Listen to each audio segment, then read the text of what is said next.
35. El viaje de Relumbrón. Relumbrón no solo obtuvo licencia para pasearse en la feria todo el tiempo que se le diese la gana, sino que el presidente lo comisionó para que, de paso, visitase Querétaro, Guanajuato, Aguascalientes y Guadalajara, y que observase cómo se portaban los gobernadores y el estado de la opinión pública.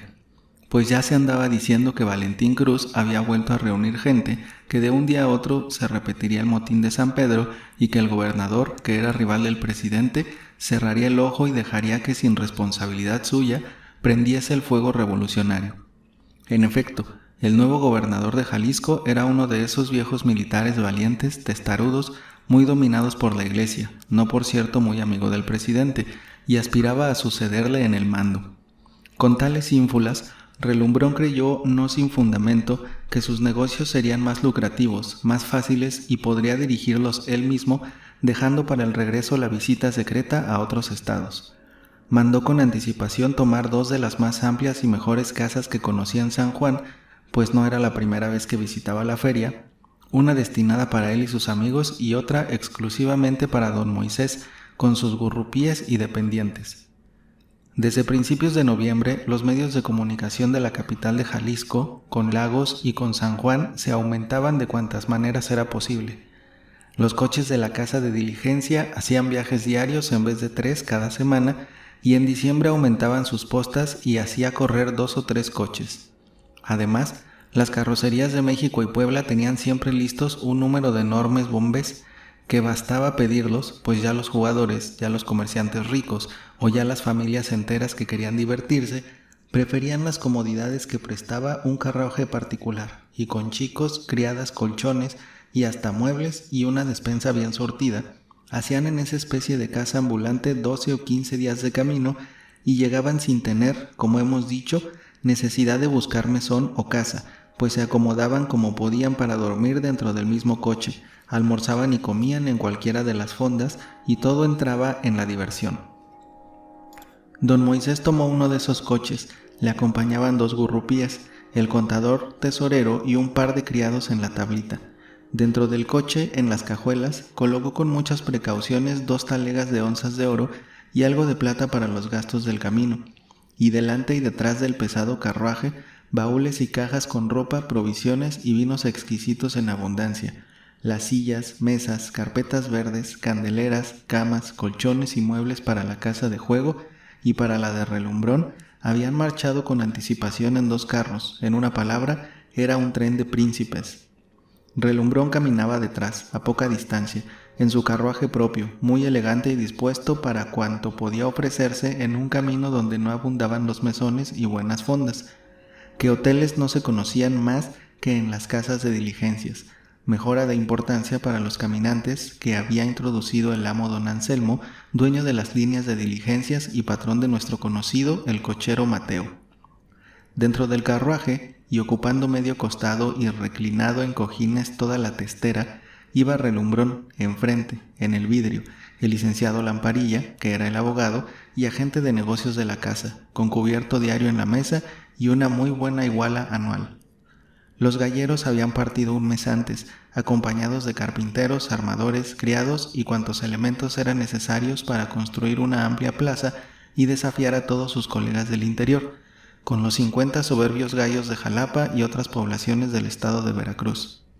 Sotero, el chalán, había recogido cuanto caballo lacrado y mañoso encontró en la ciudad y caminaba a jornadas cortas, cuidando y engordando sus animales para salir de ellos a buen precio, a dinero o por medio de cambalaches, que al fin todo era ganancia, pues que a Relumbrón daba el dinero. Don Javier Heras, con Mariano, la monja, el chino y otros picadores, iba a tentar fortuna y a construir de cualquier manera una plaza de toros, y don Chole, con 8 mujeres que cantaban y bailaban y sus cajones de títeres, caminaba poco a poco en 2 carretones de 2 ruedas tirados por mulas flacas. El camino real de la Ciudad de México al interior era muy transitado en todo el año. En los meses de noviembre y diciembre no podía bastar a tanta gente de a pie, a tantas recuas de mulas cargadas de cuantas mercancías son imaginables, a tantos coches bombés, es decir, en forma de globos, tirados por 8 o 10 mulas, a tantas partidas de rancheros y de mujeres caminando en bandadas, cantando, riendo, comiendo y durmiendo la siesta en las orillas del camino. Una aglomeración, en fin, como quien dice, del mundo entero que salía de su casa y se encaminaba a la feria de San Juan de los Lagos. Las peregrinaciones al sepulcro de Mahoma, las ferias de Sevilla, las verbenas de Cataluña, las kermeses de Francia serían iguales, pero no superiores por la numerosa concurrencia, por el movimiento, alegría y riqueza de la gran feria mexicana. Muy despacio, con dificultad a cada paso y envuelto en espesas nubes de polvo calizo, caminaban nuestros personajes en la forma que hemos apuntado. Rendían su jornada como mejor podían o en un mal jacal, pero el buen humor no se acababa, y Relumbrón y Lamparilla, con todo y su bambolla, hicieron 14 días de camino y noches hubo en que tuvieron que quedarse dentro del coche, abrigados en una milpa. En cuanto a los muchachos y valentones, unos servían de escolta a don Moisés y a Relumbrón y los demás a las órdenes de sus jefes, pero de pronto, caminando solos o en grupos, desperdigados y confundidos entre la multitud de viajeros y entendido que se reunirían en la feria donde se les daría una final organización. Entretanto, ganaban su peso diario y manos limpias, advertidos de no desmandarse mucho, pues acaso el coronel, que era su protector, no tendría medio de salvarlos de un mal paso si eran cogidos o sumidos en la cárcel en tierra extraña. Jalisco era una tierra extraña. Necesitaban conocer las gentes y no se sabía qué clase de jueces ni de cuicos y soplones habría por esos barrios de Dios. La partida de don Pedro Cataño debería tomar más adelante un color político si convenía, pero de pronto ni pensarlo, ni habría para qué. Cualquier intento de pronunciamiento o aún de simple motín habría espantado al comercio de todo el país y adiós feria, que acabaría en un abrir y cerrar de ojos. Así la gente que había reclutado Relumbrón de pronto contribuía con las escoltas que estaban tendidas de México a Querétaro, de Querétaro a Guanajuato y de Guanajuato a Jalisco, a la completa seguridad del camino. No obstante, estas prudentes y arregladas instrucciones, dictadas en bien del comercio, los muchachos y valentones prometían obedecerles, pero hallándose a caballo, con armas y chinos libres por esos mundos de Dios, se proponían divertirse, no perder el tiempo y pescar cuanto les viniese a la mano. En llegando a la feria entre 2,000, 3,000, 15,000 personas, ¿quién los había de reconocer? ¿Ni qué caso harían sus jefes de ellos? Se proponían caer a las partidas, hacer Espíritu Santo, sin perdonar ni a la de don Moisés, y largarse con las bolsas llenas de onzas de oro a buscar fortuna y otra parte. Así fueron platicando y urdiendo sus tramas en el camino, y como todo tiene fin en esta vida, nuestros personajes y cuantos conocidos y desconocidos ocupaban el camino real, fueron unos tras otros llegando a la feria. Cuando el coche de Relumbrón paró a la puerta de la magnífica casa que había alquilado en San Juan, la feria comenzaba en esos momentos, y el espectáculo era de tal manera sorprendente que antes de entrar en los aposentos que ya estaban amueblados y dispuestos, se detuvo en el portal y permaneció mudo y abismado, queriendo abarcar y escudriñar con su mirada la nueva ciudad improvisada y construida a continuación de la antigua y que, siguiendo las ondulaciones del terreno, formaba como una caprichosa tela pintada por un maestro, representando un pueblo extraño, medio oriental, medio ruso, parecido a todos menos a los que de ordinario se ve en México o en el centro de Europa. En efecto, la feria en ese año era mucho mejor que la de los dos anteriores y habían concurrido a esto diversas circunstancias. La paz se había conservado en el país durante el año y con excepción de algunas partidas de merodeadores, tan insignificantes como los indios enmascarados de Baristo, los caminos estaban seguros, las haciendas y aldeas tranquilas, y lo más positivo y serio que había acontecido era la reunión de los valentones de Tepetlaxtoc, pero aún no era posible conocer el resultado, pues iban a estrenarse en la feria misma. De Valentín Cruz ni quien se acordara, se había sumido completamente desde que supo que el licenciado Bedoya había sido mandado a la isla de los caballos, y que Vaninelli, con su regimiento ya repuesto, que contaba con 1,200 plazas, venía de guarnición a Jalisco. Había llegado a Mazatlán 3 fragatas procedentes de Liverpool. Los agiotistas y contrabandistas habían hecho un negocio con el gobierno, ahorrando el 50% de los derechos, y 8 o 10,000 tercios de géneros y mercancía inglesa estaban ya en la feria. A esto se añadió que el gobernador de Jalisco había mandado a San Juan una fuerte guarnición y llenado todo el camino de escoltas de buena caballería, mientras el prefecto de San Juan, hombre activo y de progreso, había arrendado el terreno muy barato, dirigido la construcción de la nueva ciudad de madera y ordenado la colocación de los mercaderes. Había de norte a sur, de oriente a poniente, anchas y espaciosas calles tiradas a cordel y que tenían nombres adecuados. En la calle del centro, que era la más ancha y se llamaba de la Alegría, estaban de uno y otro lado los llamados hoteles, las fondas y los puestos de fruta y dulces, las músicas ambulantes, los teatritos pequeños, los títeres, los bailes, las neverías y refrescos, los muñecos de barro, los tecomates de Morelia, la cecina de Tamaulipas, los quesos de la Barca y de Sonora. En una palabra, cuanto es agradable al olfato, a la vista y al oído, omitiéndose por pudor la descripción numerosa e íntima de lo que pasaba en las barracas habitadas en aquellos días por multitud de muchachas amables, bonitas, salerosas y francas de casi todas partes de la República, sin que faltara alguna que otra francesa y norteamericana. La calle de Mazatlán era, por su riqueza, la más famosa. No habiendo capacidad en las casas de la villa para almacenar tanta mercancía, estaban colocados de uno y otro lado, formando calle, los 15 o 20 mil tercios de mercancías procedentes de los puertos del Mar del Sur, abrigados en las noches o de día, si llovía, con telas embreadas para preservarlos de todo daño. Los diferentes dueños de estos cargamentos tenían el escritorio en las casas alquiladas de la villa y allí trabajaban, comían y dormían, mientras sus dependientes, al cuidado de los fardos, enseñaban en la calle las muestras de lo que tenían a disposición del público, y era de ver la variedad de pañuelos y pañolones de seda de brillantes colores, la variedad de indianas, las frescas y blancas piezas de lino de Irlanda, las docenas de medias de hilo de Escocia, los cortes de vestidos de brillantes colores para señoras, los estampados para la clase pobre, los paños y casimires para trajes de hombre, la infinidad de espejitos, de anillos, de adornos de tocador de loza y cristal, de juguetes para niños, de mil cosas curiosas de todas partes del mundo y aún de China, pues únicamente en San Juan era donde cada año se encontraban maravillosos chales de China, que eran la delicia y usaban las ricas y principales señoras de Guadalajara, de México y de Veracruz. Apenas bastaban 2 días para enterarse y ver lo que había expuesto en la calle de Mazatlán.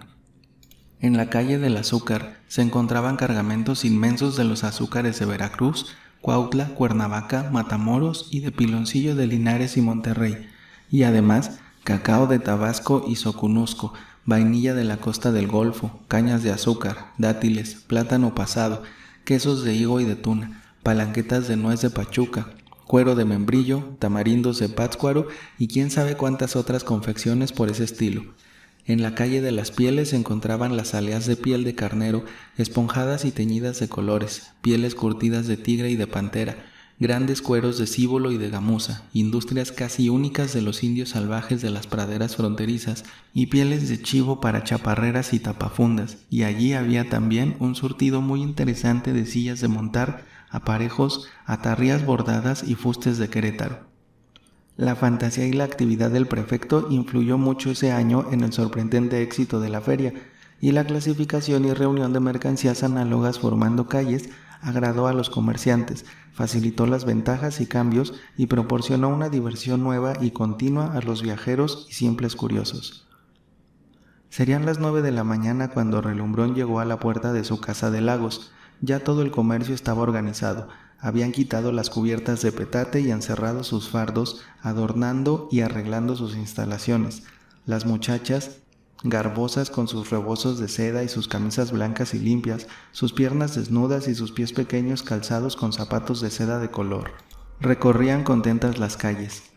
La música de guitarras y jaranitas preludiaban sus alegres, aunque un poco monótonas canciones, y el movimiento de carruajes y carretones, de arrieros y de gente de a caballo era continuo, tanto que parecía que la feria toda se trasladaba a otra parte. Los animales, según sus diferentes especies, dejaban oír su voz, pidiendo su almuerzo o reclamando la cena de la noche anterior. En fin, ruidos extraños y diversos, risas sonoras, carcajadas estrepitosas, gritos, chiflidos y no pocas interjecciones que no es necesario escribir. Y todo esto bajo un cielo purísimo y un sol de invierno cuyo ardor templaba un airecillo frío y picante que de cuando en cuando venía de las montañas. Relumbró no pudo resistir. A pesar del cansancio y del polvo de que estaba cubierto hasta las cejas y pestañas, en vez de entrar descendió por la calle del costado de casas que en suave pendiente conducía a la plaza, que era el punto donde comenzaban las nuevas construcciones y de donde partían las pintorescas y concurridas calles de que hemos hablado. Todas estas riquezas podrían ser mías en 2 horas. Una sorpresa de los desalmados valentones de Tepetlaxtoc podría acabar con una guarnición descuidada y dispersa, y los comerciantes no podrían organizar una defensa. ¡Qué dicha! En 2 horas ser rico, riquísimo, dueño de millones, porque millones hay aquí, como quien dice, tirados en este triste pueblo, en estos campos estériles. Don Cayetano Rubio, don Gregorio Mier y Agüero González serían unos pobretes comparados conmigo.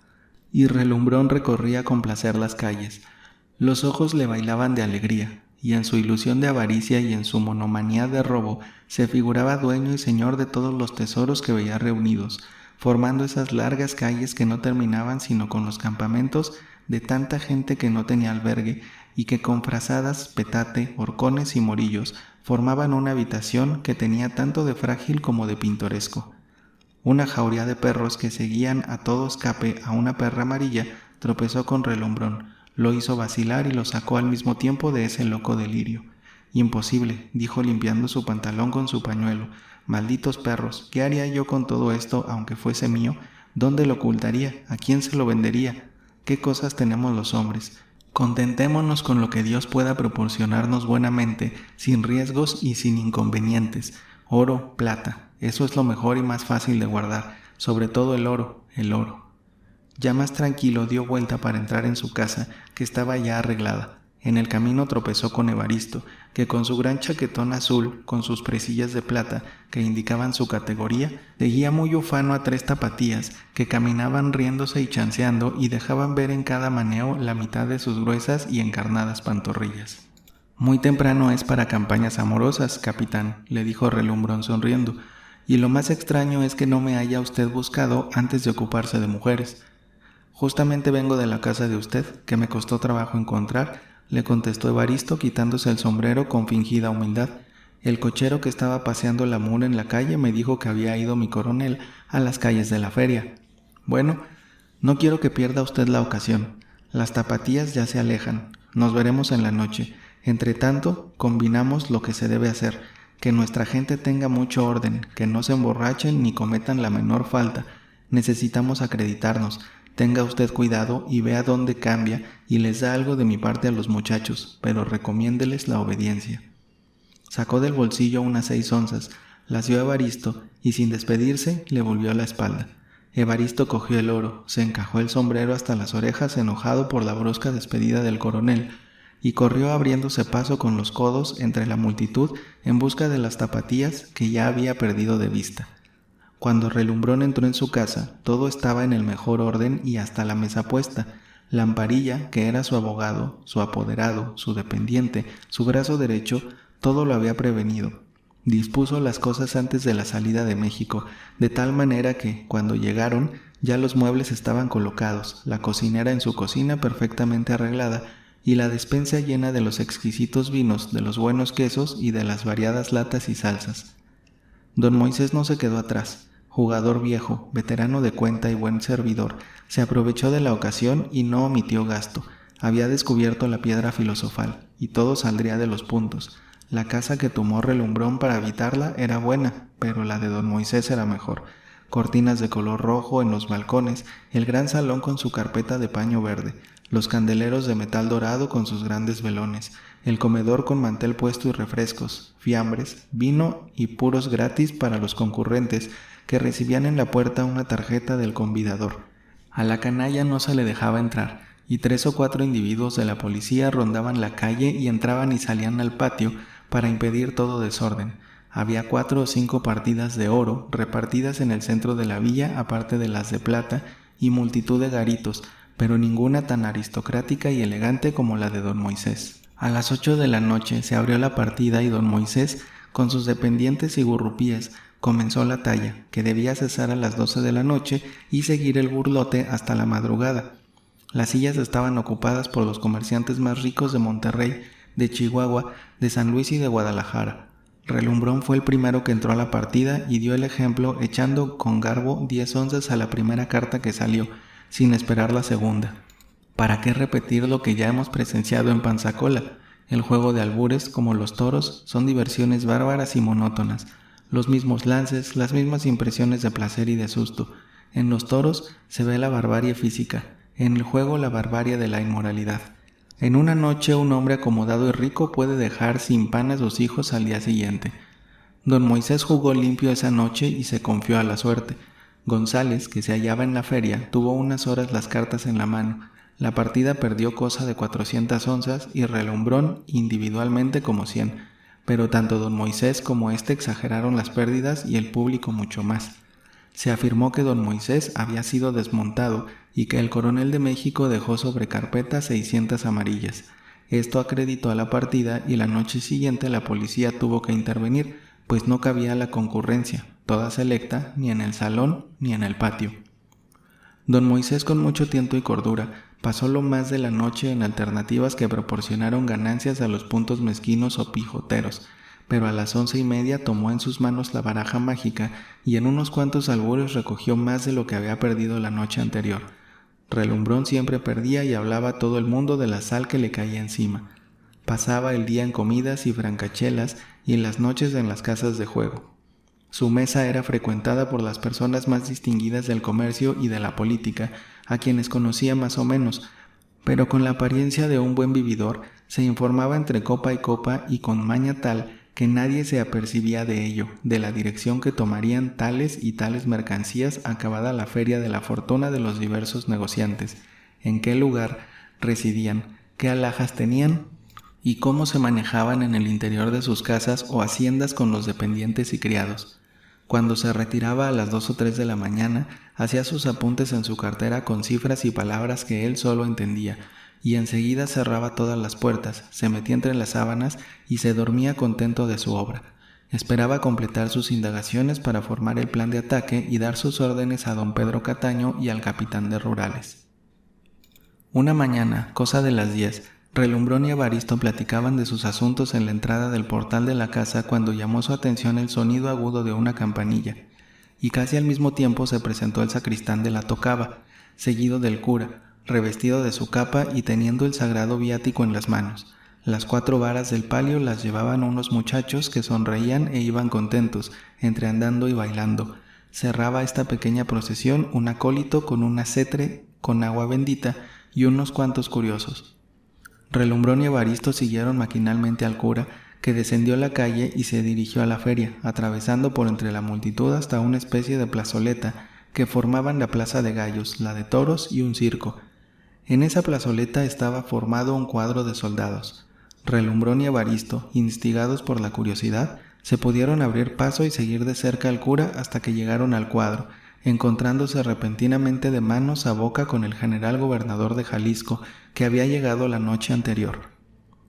Relumbrón lo conocía personalmente, como la mayor parte de los generales y oficiales de graduación del ejército, así es que se acercó a él y lo saludó con respeto, pero con cierta confianza. «Coronel», le contestó el gobernador, devolviéndole con la cabeza su saludo y tendiéndole la mano, «pues que supongo que como muchos ha venido a la feria a divertirse. Va usted a gozar de un espectáculo que sin duda no esperaba.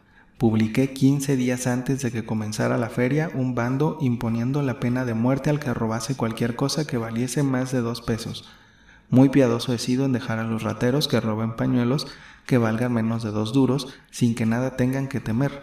Anoche 3 o 4 bribones cayeron sobre unos roleteros y les quitaron su capital, que serían unos 30 pesos. No contentos con eso, los golpearon y les rompieron la cabeza.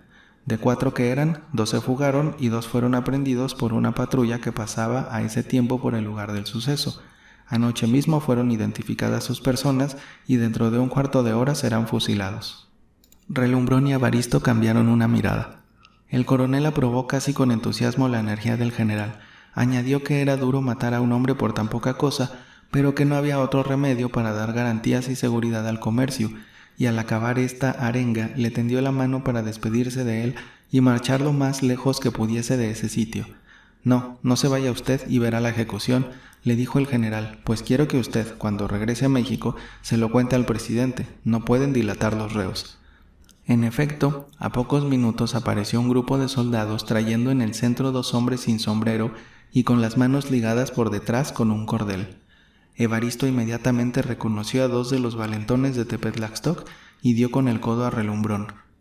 No he querido que sus almas vayan al infierno y por eso supliqué al cura que los viniese a confesar, que les diese el viático, los bendijese y los rociase con agua bendita. Dios los perdonará y se los llevará a la gloria. Lo que es, yo no los he de perdonar. Y lo que siento es que no hayan caído algunos pollos gordos que andaban por aquí, según me escriben de México. Evaristo se puso como un papel y a Relumbrón le dio un vuelco el corazón. Se le figuró que el general había adivinado sus pensamientos y sabía todos sus planes. Tosió fuertemente, se sonó, se limpió la cara con su pañuelo y dijo con voz hueca al general: «Muy bien hecho, con los ladrones no hay otro remedio». Se tocó el tambor, se nombró por el oficial el pelotón que había de hacer la ejecución. Se colocaron los de Tepetlaxtoc con el frente al gobernador, rodeado a sus ayudantes y teniendo a Evaristo a la izquierda y a Relumbrón a la derecha.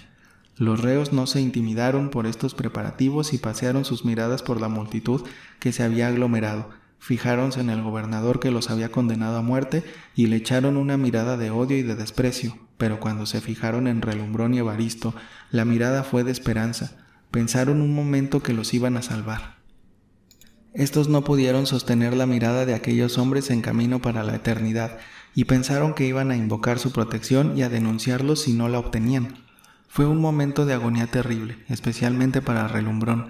Nada podía probársele y el gobernador no haría caso de unos hombres que se agarrarían a una ascua ardiendo antes de morir, pero su conciencia le acusaba. El cura colocó el viático en una mesa que se había pedido prestada a uno de tantos vendedores. Se acercó a los reos, les exhortó, les leyó algunas oraciones, les reconcilió, les dio el viático y los roció con agua bendita, pues así lo había deseado el gobernador, y se retiró enseguida para hacer lugar a los soldados. Algunos sollozos de mujeres se escucharon. «Pobrecitos», dijeron algunas, «derechitos se van al cielo». Los desgraciados de Tepetlaxtoc dirigían sus miradas suplicantes a Relumbrón y el capitán de rurales, pero en vano.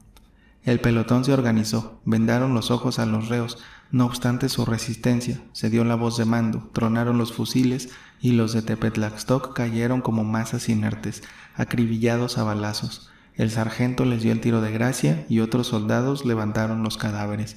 Los colocaron en unas parihuelas y se los llevaron al cementerio.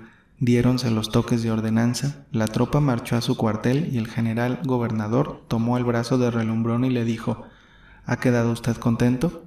«Contentísimo», respondió Relumbrón, «pues cuando regrese usted a México, cuéntele al presidente lo que vio en la feria». El general se dirigió a las casas municipales, donde estaba alojado, y Relumbrón entró cabizbajo y pensativo a la suya.